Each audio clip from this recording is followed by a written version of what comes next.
মরিচ গাছ হঠাৎ শুকিয়ে যাচ্ছে, গোড়ায় কালচে পচা দেখা যাচ্ছে, তাহলে এটা হতে পারে গোড়া পচা রোগ। আজকে জানব এই রোগ কেন হয় এবং কিভাবে সহজেই গাছকে সুরক্ষিত রাখা যায়। গোড়া পচা রোগ সাধারণত মাটিতে থাকা ছত্রাকের আক্রমণে হয়।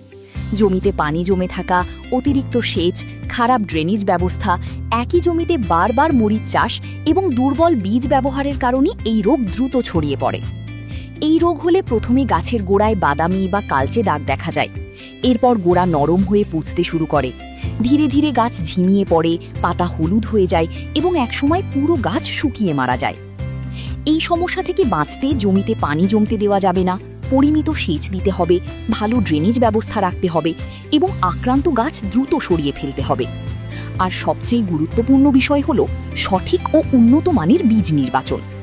অনেক সময় দুর্বল ও নিম্নমানের বীজ ব্যবহারের কারণে গাছ শুরু থেকেই রোগে আক্রান্ত হওয়ার ঝুঁকিতে থাকে, কিন্তু শক্তিশালী হাইব্রিড বীজ ব্যবহার করলে গাছের রোগ সহনশীলতা অনেক বেড়ে যায় এবং প্রায় ৮০% পর্যন্ত রোগের ঝুঁকি কমানো সম্ভব।